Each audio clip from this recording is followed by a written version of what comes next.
And when we speak about it, my attention goes to what I read.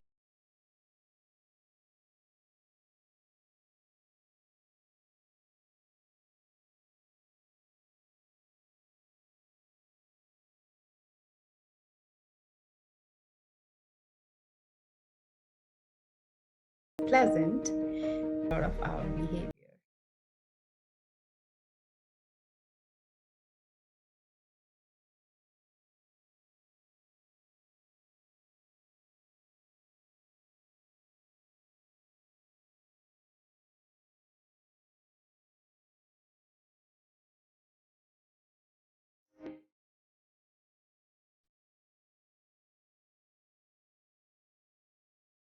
Here we are. Okay. Good morning, good evening, good afternoon, everybody, from whichever part of the world you're joining. Okay. Nice to see Wow. everyone. I'm currently in central Mexico, so I'm happy to be here where I am and also here with all of you. And I am in Canada, and it would be lovely to know where you are joining in from and how are you feeling today. Bhavin from Mumbai. Welcome, Bhavin.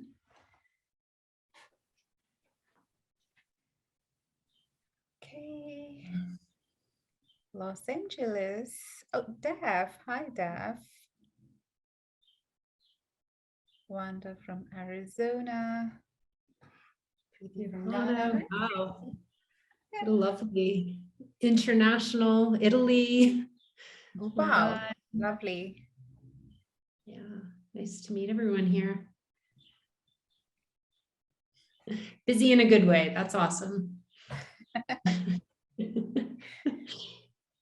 great. That's great.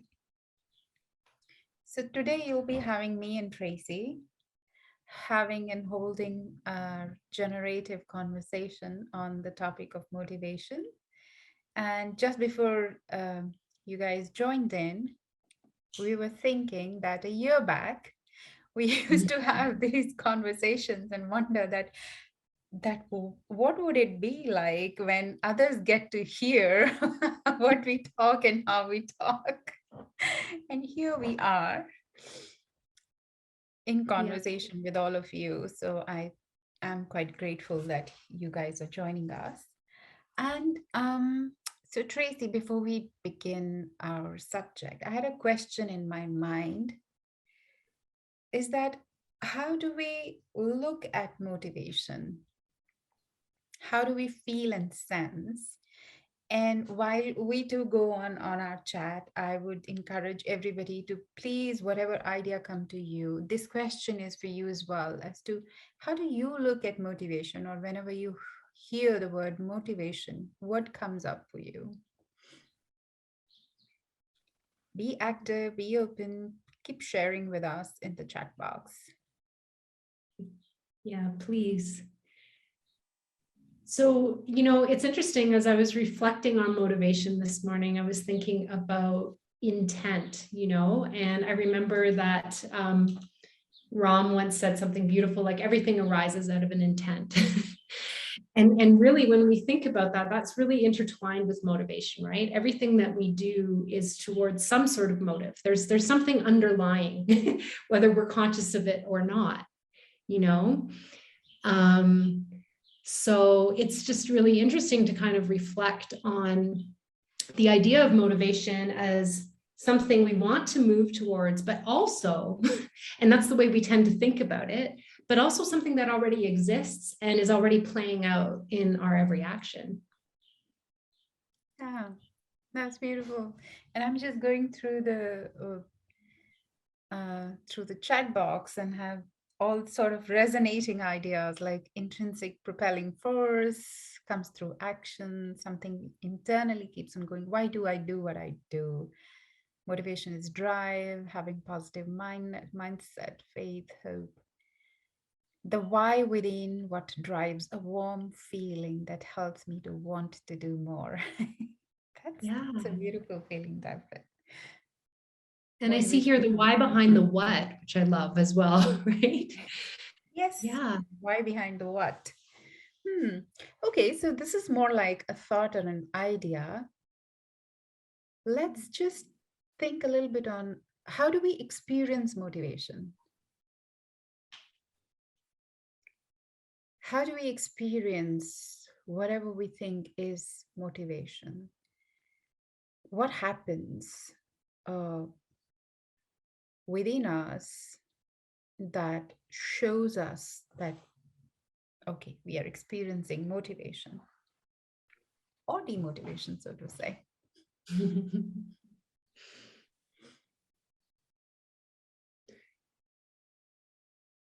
Yeah, that's an interesting question.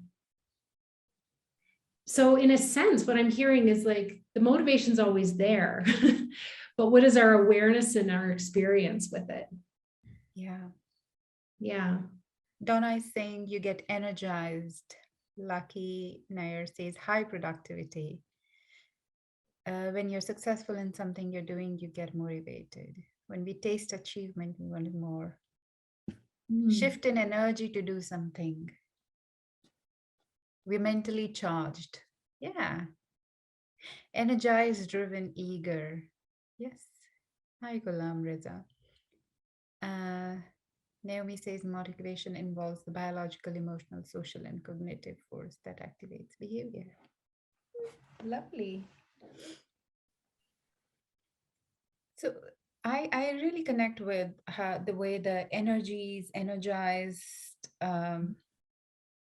word is coming up so much because that's how I also feel or experience.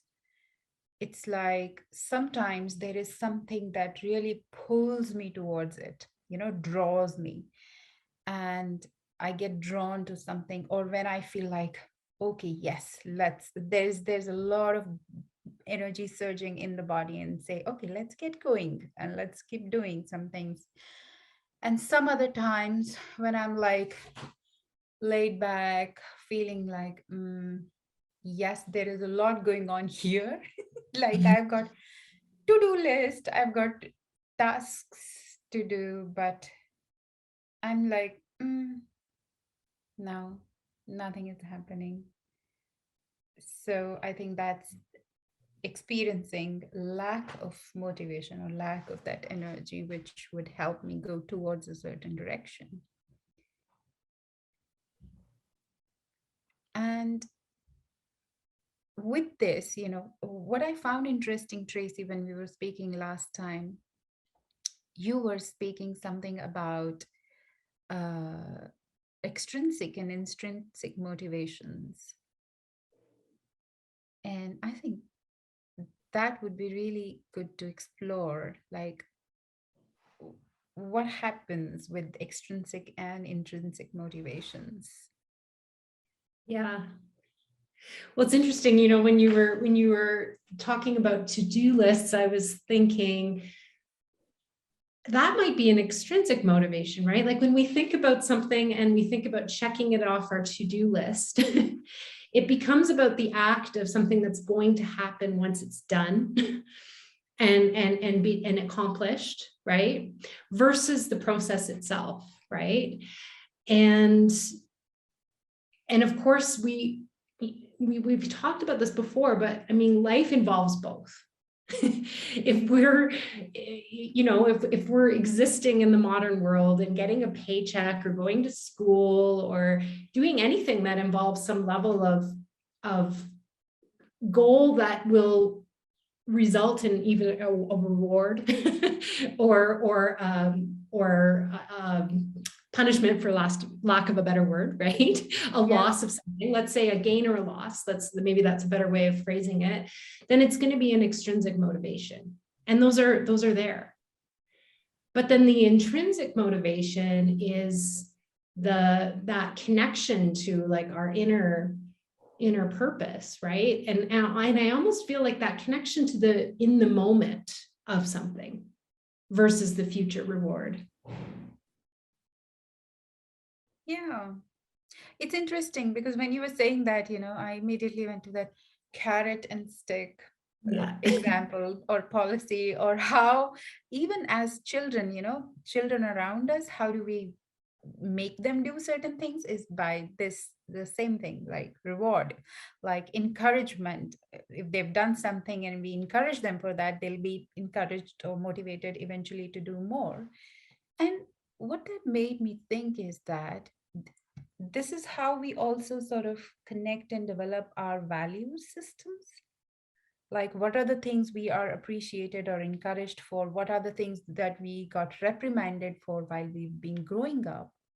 Also, sort of, and what have we seen while growing up? Also, sort of create our own inner values in our belief system, which eventually sort of propels us towards that intrinsic motivation. And I'm just trying to understand it a little more, what purpose both of these sort of serve, because sometimes I feel myself, even though I know that there are certain things or which are closely connected to my values or my beliefs, but still I do not feel like really taking any action towards those things. Like in that moment, I'm like, mm, there's no drive coming from within. And yeah, it's an interesting way to look at the extrinsic and intrinsic motivation. And I wonder what is happening there when I'm really not motivated to do anything.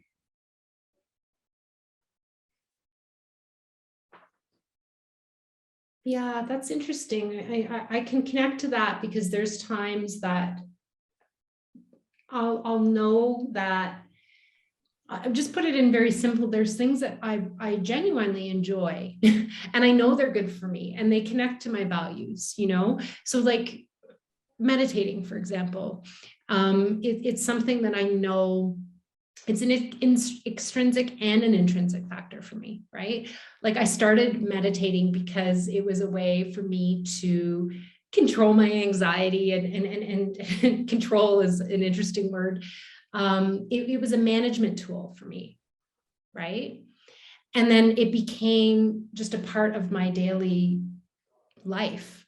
And something that I would find that sometimes even in the morning when I would be thinking to myself, like trying to, of the to-do list and almost trying to talk myself out of my meditation, I would just find myself sitting up and meditating. Like it would just be something that would happen because it was so ingrained in my routine. But it's interesting because there are times that I've skipped that, or walking with my dog, and like I don't just go out to walk my dog to get her exercise and to get me exercise. I love it. Like I love being out in nature, especially when I'm walking her in this beautiful setting. We get to go to the beach or we go through the forest, right? The whole experience is so beautiful. But and there's a connection to the process while I'm in it. But I sometimes still struggle with the motivation to get there in that moment when I'm lying in bed or thinking of all the other things that I need to do. But I guess what's coming to me as I'm processing all of this is that even the connection that we may feel to a particular action in the moment still becomes a little bit extrinsic when it's in the future and not happening right now, right? Yeah, that's a very, very interesting point. Like, immediately I'm not able to see it happening, and then it becomes sort of, it doesn't stay intrinsic anymore because I want to like see it happening outside as well. Amazing. Yeah, that's a very interesting point to take away. And I'm also paying attention to what Ghulam Reza has said in the chat box, which is motivation is often not the reason for doing something. For example, an addicted person who does not become addicted with motivation, Mhm. but passion can be the main factor. Yeah, you know, I'm not necessarily speaking to addiction, but just to what came up for me when I read that connects to something I was thinking, because I've been thinking about contemplating our conversation for a few days. But in a sense, like avoidance is also a motivation, right? Hmm. And Yeah. and I know in the points in my life where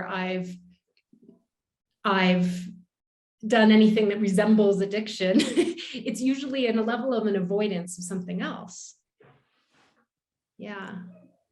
And yeah, it's like I don't want to feel in a certain way.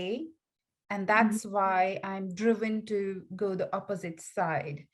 I don't want to feel unease or uncomfort situation, or I don't want to feel the fear, or I don't want to feel the pain, so I'll choose to go the other way. Yeah, that's a beautiful point, that avoidance can also be motivation.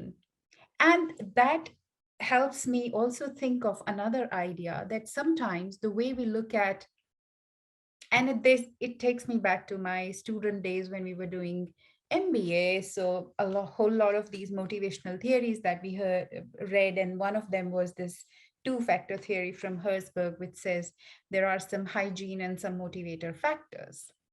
Like there are some factors which necessarily need to be present, otherwise we'll feel demotivated in life.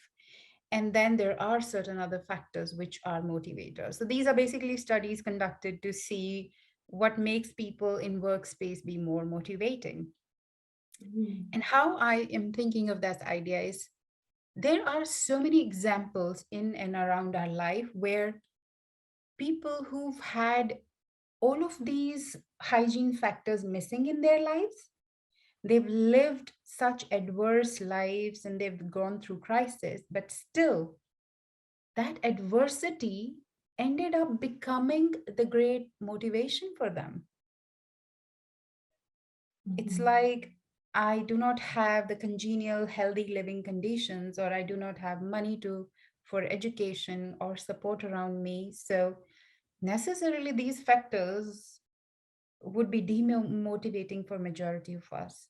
But even then, what really strives, what really propels people to strive and hold that grit and do their best and then become something.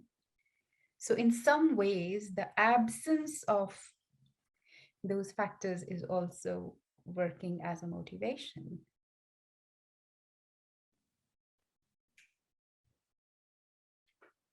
Yeah, that's a beautiful perspective.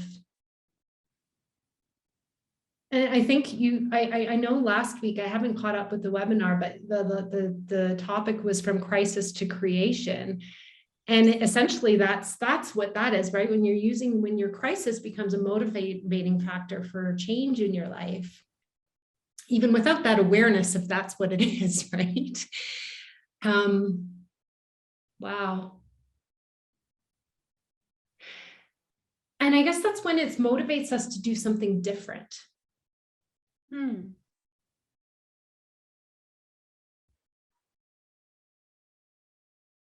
Yeah, it's like our frame sort of shifts and we're not looking at something in the same manner. So it really doesn't depend as much on what factors are present in our life in a given moment, but how are we looking at them? And are we only looking at them, or are we looking beyond them? Yeah. Like Wanda is saying, factors can be both positive and negative, correct?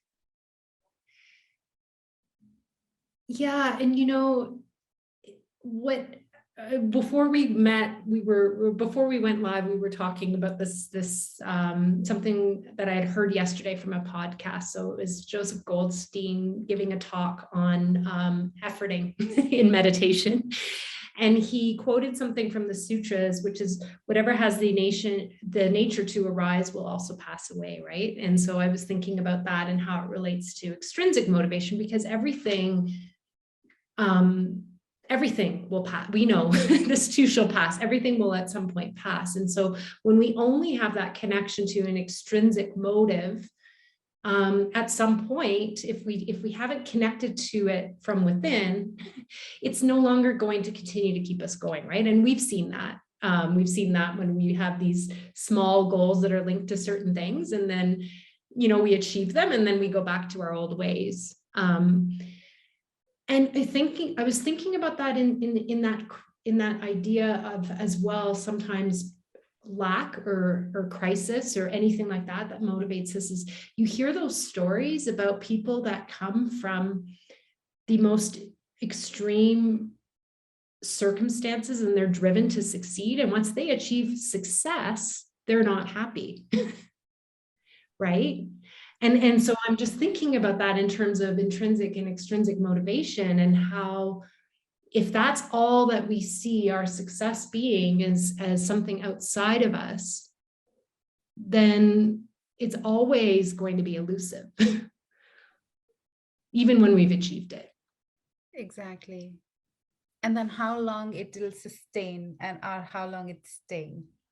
Because once you've achieved it, it's over. Like you said, the idea of impermanence and how it plays into our understanding of motivating ourselves, or, so, and all of this, what we're discussing, and this chat conversation which is happening, which I'm looking sideways also, is sort of Ruta, thank you for bringing that perspective. Yeah, that's correct about the theory that it's when you're looking for being motivated by others and working for others, you need hygiene factors. So that plays well. And Gulam is saying we can motivate or charge when there is little. Yes. So if it is really about what we are looking at and how we are paying attention to it, I would like to bring in something which I'm very curious and very interested in, the hierarchy of needs theory of Abraham Maslow that we read. And it's a very interesting model and idea. And Tracy, you and I had some conversation around it, and I really want to bring it, that how about we just don't look at it like a hierarchy? Because whatever we are discussing right now and whatever people are sharing in the chat box clearly sort of says that it's necessarily not in that level of progression or that level of hierarchy. Then how else can we look at these different needs and how they associate to our motivation level or our actions, in the moment? Yeah, we had a great conversation around that, and how and I'll find the link to the book and put it in the chat, but there's this amazing book that talks about Maslow's hierarchy and how he never intended it to be a hierarchy. It was actually changed after to do that, to fit some corporate structures. And so when we forget about it being a hierarchy, and we think about it in terms of our basic needs, and I know we've talked about, I don't know about the hygiene needs off the top of my head, but like we've talked before about self-determination theory, right? And like autonomy, belonging, and competence, right? And when we look at those needs, how do they drive us no matter where we are in this so-called hierarchy? Yeah. And how it shows to me is that at any given point of time, whatever choices we need to make, whatever decisions we need to make, all of those needs are present. It's like starting from physiological, emotional, all of those are equally present in the moment. But what is the person currently aware of? Like, what is present, what is most prominent, is going to make the person take certain actions. And a very interesting idea which was connected to that is that of altruism. And the example which I heard from somewhere, like if if you're really very, very hungry, and it's like maybe you haven't eaten for days and you get a piece of bread, your need is right now to just satisfy your hunger and just to eat it all. And if you come across somebody else who is equally hungry, what would you do? Would you just hide, run away and hide that piece of bread and eat it? Because right now your physiological need is very, very prominent. Or you will probably share it. And when you're sharing it, maybe you will not be able to completely satisfy your hunger, but there is something more which is happening right now, because some other need than just the physiological need, which when you become aware of, it elevates you to a different kind of action in that given moment. In a way you are connecting with the other human, and in a way you're also self actualizing yourself, although physiologically you are at a completely different level of your need. And those possibilities sort of show it that all kind of needs are equally present in a moment, but how much aware we are to all of those is what really makes a difference. Yeah, and I'm reflecting on what you said, and in a sense, when we choose to share our food, let's say, we're altruistic, then that also fulfills that. And I said belonging, but it's actually more connection or relatedness that need is, right? And that fulfills that need to connect, to relate, to be more than just ourselves, to have that relationship with the outside, our outside world, and not just be located in self. But it's still a choice. Yeah. So imagine what happens, as a parent, when you tell your kids, share your toy, share your food. That removes the autonomy, right? And when it's no longer a choice, then the sharing becomes more around the should, around the rule or what I'm meant to do, versus what I'm intrinsically motivated to do. Yes, that's interesting. And wow, and it sort of opens up a very different idea or a very different way of um, parenting or educating or training, so to say, which is like not by instructions, but by putting the people in the situations and letting them feel and sense and letting them develop and grow and understand what is it that they are wanting to experience right now. What is it which is becoming more and more prominent It's a need in the coaching moment? mindset. It is a coaching mindset. Yeah, it's like not, that's a beautiful example where you're not saying your child that, that okay, share your toys, or but just say, okay, fine, if you don't want to share, okay, the other person is not going to play, and let them feel that, do they want to just be alone or do they really want to be with other people? And if in order to gain friendship, if they have to part away with something, then that's something which is an inherent learning that's going to come to them and they'll be able to understand it. Yeah, lovely. And so that sort of brings to me another question, and this question is also for the audiences, as to what is showing up to you, like listening about motivation and how we experience and what are the different factors operating on us at all the times. How does this work in the coaching space? what can we do with motivation in the coaching spaces, or how do we deal with it in our coaching spaces? Or if you have any experiences that you've had with your clients that you would like to share, please do share. Yeah. Ghulam Reza is saying motivation for us is muscle building pills motivated to reach our goal faster. Some athletes lose muscle faster with the pill. Hmm.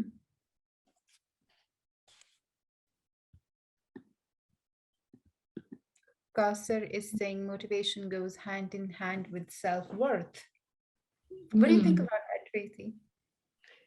I've just popped the name of that book in the chat. Motivation goes hand in hand with self-worth. Beautiful. Because we've also spoken about the need to belong starts with belonging, our inner sense of belonging, right? And so when we don't have that self-worth, when we have that lack of connection to ourselves, it's going to be very hard to be intrinsically motivated. Hmm. How are we going to even know what we're inspired to do when we don't have that basic communication, that basic connection with ourselves? Yeah. And it has me thinking about like that. When we started the conversation, we were talking about that to-do list running through our heads. Like I think of myself, when I'm lying in bed and I'm thinking about all the things that I have to do and sometimes struggling with doing any of them. I think I just want to watch Netflix. It's that connection to me that helps me sort of explore, because as long as, even if these are things I love to do, as long as they stay in the realm of should, right? Like I should get up and meditate. I should walk my dog. I should, get this email done or whatever, like write this article. It's extrinsic, it's out there, and it's not inspiring me in that moment, right? But having that connection, that sense of self-worth and that sense of connection to me might help me in that moment to kind of evaluate, what am I feeling inspired to do right now? And I don't know about you, but I've often made decisions about what is next based on what my energy level is at that moment. And that requires that self-evaluation. And then that also leads me to choice. Wow, that's interesting. And Ghulam Reza is saying the reason I became a psychologist was because I kept telling myself I wanted to help others, and that was always my motivation. Yeah, that is important to the maturity. It can be motivation for many coaches to reach that goal. And that's so true, because we cannot take it away, like, extrinsic motivation does work. So it's like what is required or what is expected. And if I'm aligned to that idea, then I would be definitely motivated. But if my alignment is more internal and internalized, and say that, no, I need to look at it and feel it in a certain way, then I would not be that motivated with the extrinsic elements. They would not be the motivators for me. So it definitely begins from the self. What is our lens, and how are we sort of looking at something? And in the midst of it, I want to ask everybody to just contemplate on this one idea. There's one book by Marshall Goldsmith where he writes, it's a famous phrase that says that what got you here will not get you there. So just reflecting on this from the angle or from the lens of motivation, how do we look at it? Like, what got us here will not get us there.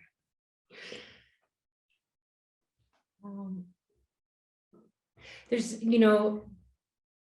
while people are sharing about that, one thing that came up for me as you were speaking, and I think it connects to this, is when we think about these extrinsic and intrinsic factors, right, and the goals that we're motivated towards, which at some point when we talked about in the future, there's always going to be a level of extrinsic because we are not there yet, right?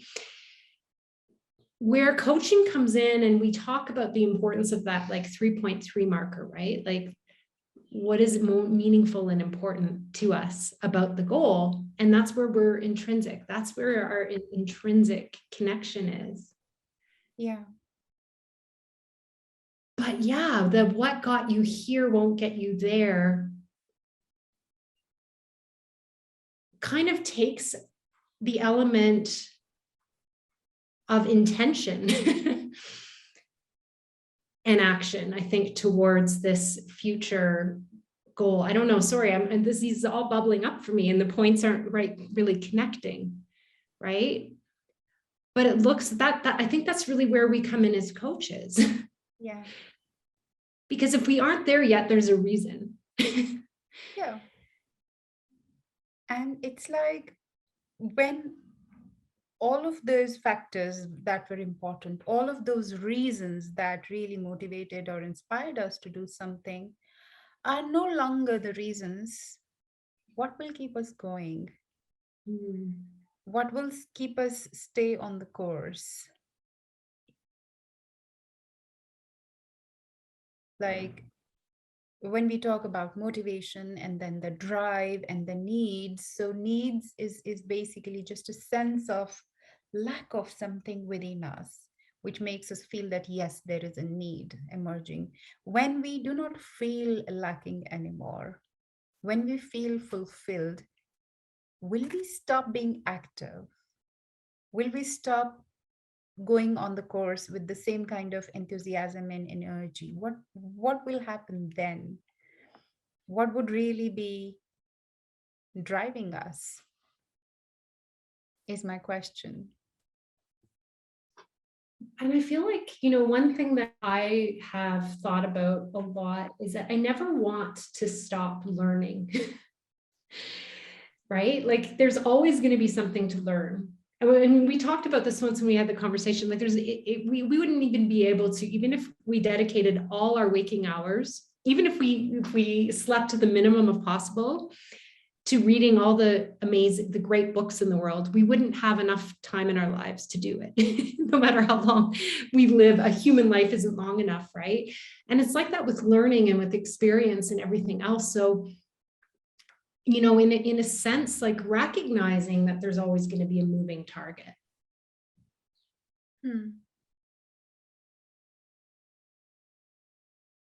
Yeah. Recognizing that the target is always moving and being okay with it, because in certain situations, knowing that the target is always moving can be really discouraging, that, oh, I would never be enough, or I would never be there, or I would never be this. And instead, and what you are talking about, Tracy, is that sense of amazement, and that, oh, there will always be more to explore, oh, there will always be more to learn, oh, there will always be more to strive to or to reach towards. That's a completely different inner state of being or lens to look at, which is a very joyful exploration. And then that joyful exploration and right word, Archana, yes, curiosity is the driving factor, is the motivator, that, okay, I'm curious, what's today gonna be? What today's day is gonna be? Then that's the motivator for us. And that ties in so much to the coaching space. What's that? I'm saying that directly sort of ties to the coaching space. Yes, the openness and the curiosity for not just the coach, but the coachee as well, right? Like we're holding that space in the coaching session for this curious, exciting, almost like childlike approach to future possibilities. Yeah. And when we speak about it, my attention goes to what I read about how in the ancient wisdom tradition, drive or motivation is looked at in terms of two basic factors. One is that we always strive to move towards something that is pleasant, and we also simultaneously are trying to move away from something that is not pleasant, not welcomed, not comfortable. And so this push and pull of trying to move towards something and trying to move away from something sort of drives a whole lot of our behavior. Yeah, and it does. And I think that captures the unintentional, when we're being motivated by something beyond our, when we're not aware of it. Yes. Then the motivation is going to be that push and pull, right? Like that clinging or aversion. Because we both know, Komal, that when we're motivated towards something intrinsically, we actually will bring on discomfort. Yes. Yeah. Then we would be like acknowledging that, yes, it is uncomfortable, but I know that for my further growth, this is the path I need to move towards. This is the path I need to walk at, which is like being okay with and not wanting to run away from something. And in that moment, when we are not running away, we are also not running towards something. We're like in the moment present and say, okay, what needs to happen right now? So in that moment, our question is not of, oh, I want to do this, but okay, what needs to happen? What is required of me? Okay, what do I need to do? And then that's a very different kind of need. And I think that's the space which opens up a path for what we call as self-actualization. Yeah. I love that. What needs to happen? Not what do I want? What do I need? It's not even what do I need? It's what needs to happen. Yeah. And in that moment, somehow, okay, so, and when we say that, the need is still there, but that need is not my need. Like I am not attached to that need in a certain way or a certain passion. Yeah.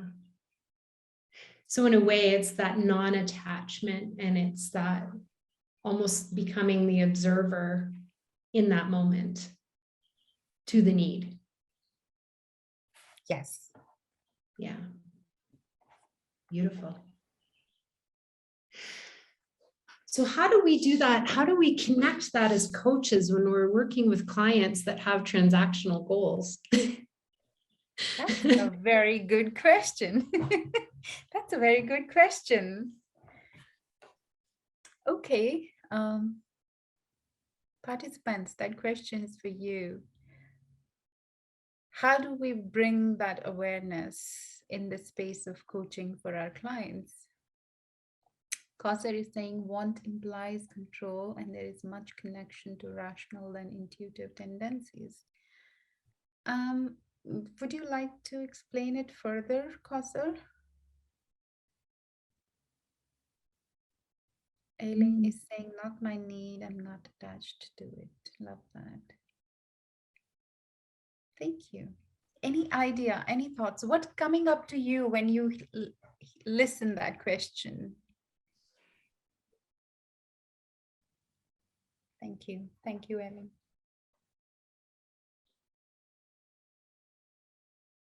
Yeah. Keep the intention of the highest good of the client at the fore. Yeah.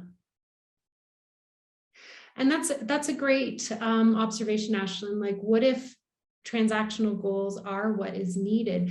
And you're so right. Like, it's not up for us as coaches to judge if a goal is transactional or not. We can get that sense. I mean, we do, right? But still, knowing what we do about motivation, how do we connect the client, or how do we hold the space for the client to connect to what's under that goal? Yeah. exactly. Because the whole idea is for us to just see it for ourselves and explore it in a deeper manner. Like Mhm. Archana says, letting life to unfold in its own way, or to calm the mind to get beyond those to a higher goal. Yeah, it's like just a simple exploration of, okay, what is the client's idea? Why is it important for them? Like whatever it is that they want to achieve. And just to let them explore it, that okay, and explore it in its entirety, that in order to find get something or to get somewhere, what is it that they are wanting to achieve? What is it that they are afraid if this doesn't happen? And to let them have a whole picture and see that okay, what are they trying to avoid, what are they trying to attach themselves to? And then, because when we have a complete picture and a complete sense of what's happening with us in the moment, there are more likely chances that we get settled in the space. We can come to that middle space and feel like, okay. Yeah, you know, I love what you just said there about the fear of what if it doesn't happen. And it brought me to the 4 questions that we explore in coaching, right? Like what will happen if you achieve this? What won't happen if you achieve this? And then what will and won't happen if you don't, right? Yes. Yeah. And that question can almost like take us from the sense of thinking of something as far away to feeling the loss of what if it never happens. And that can sometimes help attach to the meaningfulness of the goal. And I really love how, and I don't know if you've noticed this in when we're leading coach training, that that's like, I think sometimes the depth of that 3.3 question isn't always understood right away when we're learning to coach. We think Yep. about it just like, what about this goal is important to you? But it's really important to really meaningful to reflect on the fact that that also asks about meaning. What about Yes. this is meaningful to you? That takes a very different level of connection, I think, to Yeah, the goal. exactly. And it's more like not just that that's the only meaning possible to it, Yeah. but that is the meaning which the client is looking at in the moment. This is their view and vision right now. And I think coaching is also a space for that realization that there could be a much larger, broader vision. So, what happens to that meaningfulness once you start to look in a broader and broader vision? Is it still going to be the same, or is it going to change? Yeah. And I think, you know, that brings to mind the grow model, right? Because I think the grow has almost been disserviced by becoming it's such a simple model. And we think of it as just like, yeah, goal, reality, options, way forward, or will, depending on how people relate to it. But I when you actually read Coaching for Performance and you read John Whitmore, he really talks about that goal being this larger, most expansive dream vision, right? Like really exploring the big, huge future vision of the client and Yeah. then bringing it down into like a smaller goal. And I think that's something that we want to really remember when we're coaching is holding space for that bigger vision and not just getting, you know, kind of like getting excited because we found a goal, but where is that goal pointing to? You know, where is it leading? We're remembering the need that we all have to self-actualize as humans. Exactly. And especially and specifically in the same manner about the reality also, what shows to me is that the reality is not where you are or what is happening right now or what you're looking at, but where you think you are. And there's a Mm. difference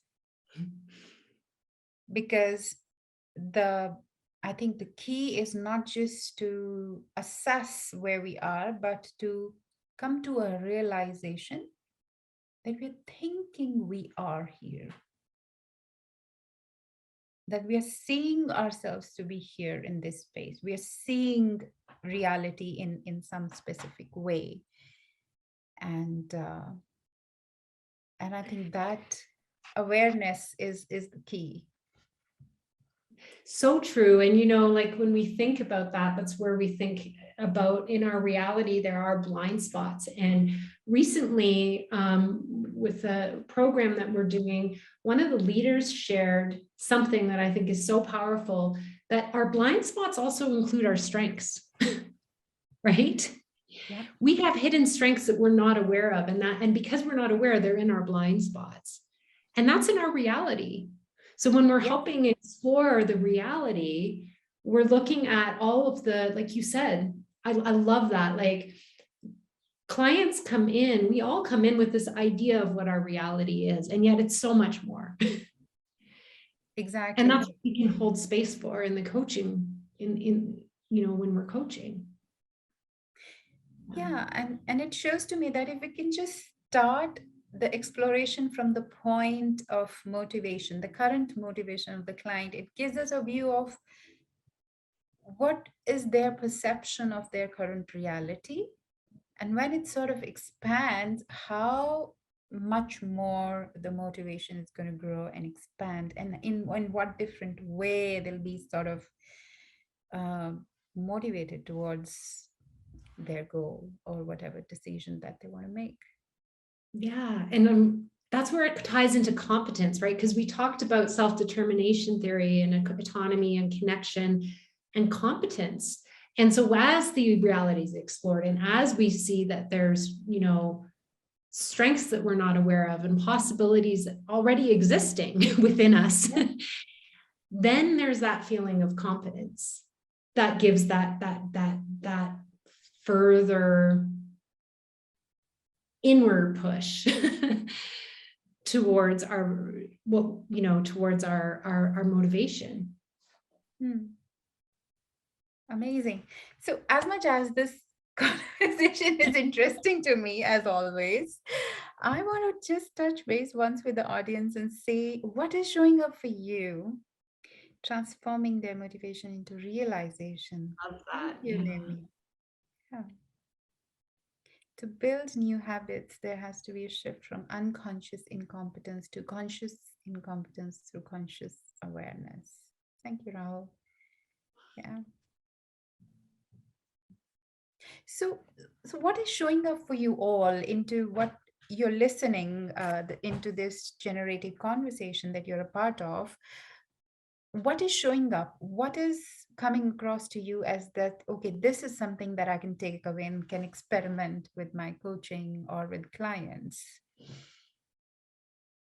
Just a few points that you'd like to share, because I certainly have got a very different perspective, Tracy, from what you'd said, that whatever exists in our blind spots is also our reality. And just to hear that is like, yes, yes. So that's the part of a complete reality. And yeah. And to know that could really be a huge transformative change and a different level. Okay, I'm not sure if our audience is still reflecting or what is happening. Yeah. I like the, here self-awareness with mindfulness. Beautiful. And that's so true, right? To build new habits, there has to be this shift from unconscious incompetence to conscious incompetence through conscious awareness. And then eventually we know all the way to the unconscious competence stage. Yeah. We'll work on guiding clients to create the story of why they are motivated. If they created the story to come back to in the moment, they can find a space to decide on what to do next. Beautiful. That's something that and you and I have had these conversations, Komal, about like one of the things that I try to do is connect to my intention, which is essentially that motivation in the moment. And that's what can keep us going through. And we do that with our clients when we explore what their challenges might be, you know, as they're developing and they're designing action. But also, how will they address them? And connecting back to that inner motivating factor is, for me anyway, one of the more powerful ways of being able to address the challenges that I face. Yeah. So it's also like from that I'm sorry, I've forgotten the name. What was this 3 factors theory? Self-determination. Sorry. Yes. So it's also about trying to understand how they are determining for themselves, like why they are sort of looking to achieve something. What is the motivation factor driving them? And also in what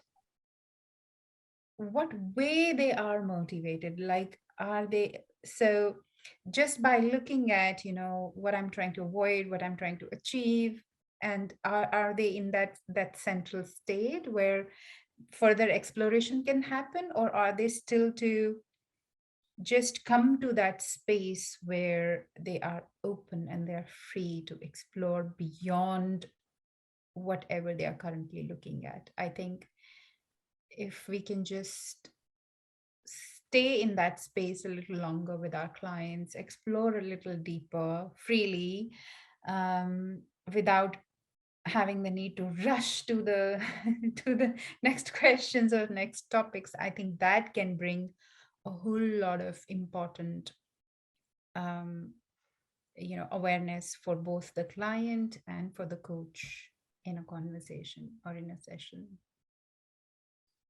Yeah. Oiwo is saying, yes, in unconscious competence, where the individual has enough experience with the skill that he or she can perform is so easily, they do it unconsciously.